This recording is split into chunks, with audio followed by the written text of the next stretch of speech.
Welcome to Cadence Design Systems Fidelity Tutorial Tuesday, where we show you how to use a feature or demonstrate a technique in just a few minutes. In this video, we're going to show you how to mesh a database model and a database shell in the same project. So let me show you what I mean. I have in front of you an instance of Fidelity Pointwise with the CRM geometry that has been used for the drag prediction workshop. So what I would like to do in this particular video is two things. I want to create a surface grid on that geometry that you have in front of you, but I would actually like to add another portion to that geometry, which is going to be the sting. I'm going to go ahead and import an STL file, which is the file that was provided in this particular case, and I'm going to add this sting. So if we look at this sting, what can we see in here? So you will notice that for the aircraft itself, I have analytical surfaces. I have database quilts, I have database models, and so on and so forth. However, for the sting, I have a shell. So I have a tessellation of that particular portion of the geometry. So these two things cannot be assembled together. So in order to actually create a surface grid, I need to work with the aircraft on one end and use the automatic surface mesh tool to create a surface grid there. And then I need to work on this sting separately and create manually a surface grid there, because since it is a tessellation, I cannot use for this sting the automatic surface mesh tool. At the end, I need to make this grid conformal by using the grid merge tool. Okay, so let's see how we do that. The first thing to notice is right here, I'm going to have to perform some trimming operation between the sting and the aft portion of the fuselage. In order to do that, I'm going to trim the fuselage with a curve, a database curve. Now, that database curve is going to be a curve that runs along that line right there where the sting and the fuselage actually meet. How can I actually go about creating that curve? If I select the boundary of my sting, I can see that it wraps all the way around, and I can also see that it has like a sharp corner right here.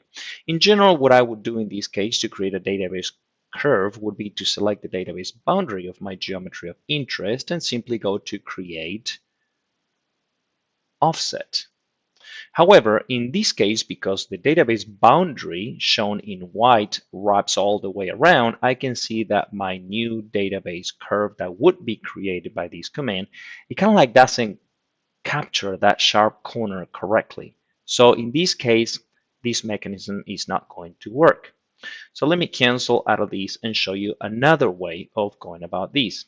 I'm going to go to the defaults, make sure that my dimension for connectors is 0. And what I'm going to do with the database boundary selected, I'm going to create a connector. You can see I have a connector. Because my connector has no dimension, it basically captures all these sharp areas very nicely.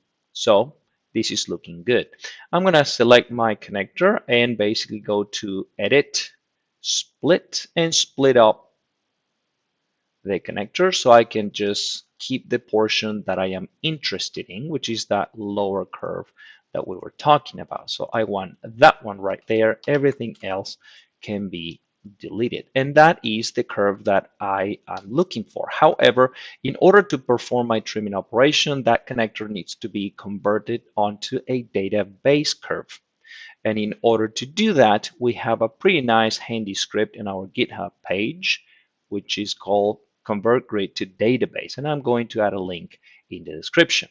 If I run this script, I'm going to have something like this, and I'm going to select the convert connector option right there, select the connector that I would like to convert, and the script is going to convert this connector, which I can now delete, onto a database curve, which is ultimately what I am looking for. So that is a pretty nice little script. From here on is a pretty usual process of projecting my curve. So edit, project onto the quill that I would like to trim using it. 100% projected. So that's what I did. I projected my curve that I just created onto the aft portion of the fuselage. And now I can simply select that quilt and go to Edit and Trim by Curves. select the curve that has been projected, which is shown in green, that one right there. Click Imprint. I can see that everything is being trimmed correctly. Apply and select what I would like to keep. Nothing new in there, a simple trim by curves operation. And I can see that now things are looking much better. Things have been trimmed nicely.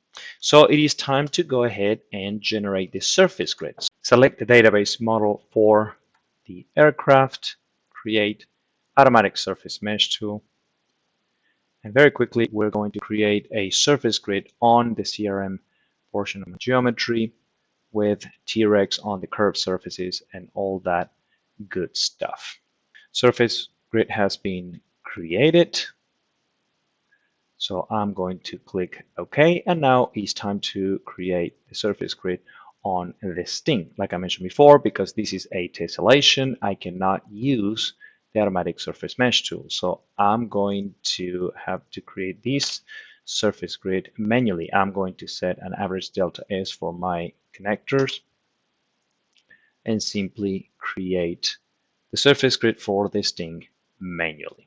Surface grid has been created. I'm going to turn off the display of my database entities, and we can see things are looking nice.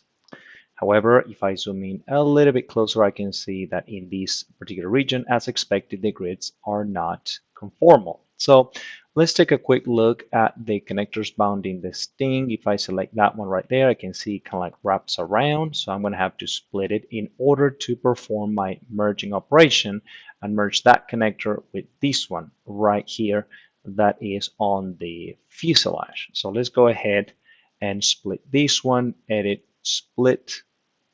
And I'm going to use that little point right there and perform my splitting operation. Things are looking nice.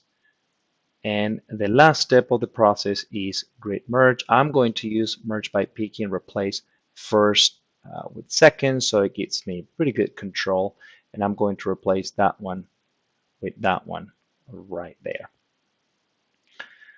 Once the mesh is actually merged right there, things are looking very nice. The last thing that you can do to make sure everything is nice and tight is you can use that tool right there, which is the sync spacing, and it's going to sync all the spacings on your connectors. And that is the final mesh that we would like to get. If you like this video, be sure to click the thumbs up button, subscribe to our channel for more videos like this. If you have any questions or suggestions for future videos, drop us a line down below or connect with us on LinkedIn, which is linked in the description. Thank you all and have a pleasant Tuesday.